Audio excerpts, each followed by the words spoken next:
아빠 따도 되고.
She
program ni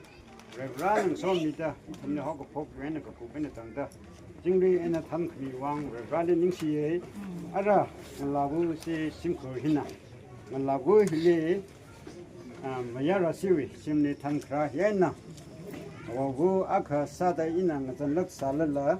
ara simkhuna Ngalava hili ngrokpuida simli hozang kuphai Laphei karsang kuphai wang awui awui aka sada eina sokni se ha hi sake inna tongkhana se asase kazing ramli kleya itum psycho rowi kasa kwa bra proho nanne itumle jingum katharra 2026 kala ring pha chimik so khira khami yai nang soda aju chimik so isi Dyanksungam eina Pemreila aniwui katharra shakzat ili ramnau kachung kala ayarwi eina ragzang itum psycho rowi mangali kala proho nawi mingle nawi mingsingda nali tingasit kuida katharra shakzat kui kahai ka kui program psycho jingri eina kupsang ngsak ibang proho nali ningasi midele ara katharra shakzat hi kupsang havda ngalava hili simkhuwi mipingna mayara siwi shili thanvakhami yainang soda simkhurna ngalava hili ngorokpuida simli thanjang khwai kala phei karsang khwai atam hitran abo ina proho nawi mingsingda sokhami seha kasane proho aju sakcha mikahaya ani hi phasa aka nasada ringrum awui kachine jaina proho nali ngasit kahai ati surda mirin paida lising rokta odram ngatung rokta karing mirin kaikar ngasa reno pasali katot kacang masam pang la karing mirin ngasa reno simkur aka sada mirin sim kathei kala ring kathei ngasa reno naula maya sangda karing mirin ngasa reno churchly kathei society li kathei ramnauli legacy lisi kathei nachon kathei miza kasaw nachon kasaw mirin ngasa okthui reno simkur hili ragzang eina ringsi kahai suita kahai malayla jungmaida matai gesang rai gesang nasada ringrano simkurwi awabu aniwui nong ngaraping nong ngrali sepa sada odram ngatuda chingri eina ringkhangrum mirin simkur nasareno roho nawa sokhami mawat mane bangsab la awor la thanvakhami la kala mirin la ngali khlaini saikro hi simkur wi tungli nana somida chingri kahai mirin nasareno okthui reno kuji nawi mingsingda siyasada kapone amen amen Hãy subscribe cho kênh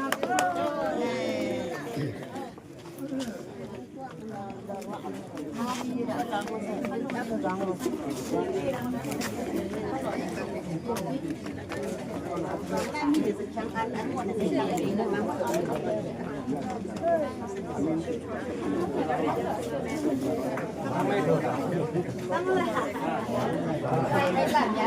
Gõ để không bỏ lỡ những video hấp dẫn.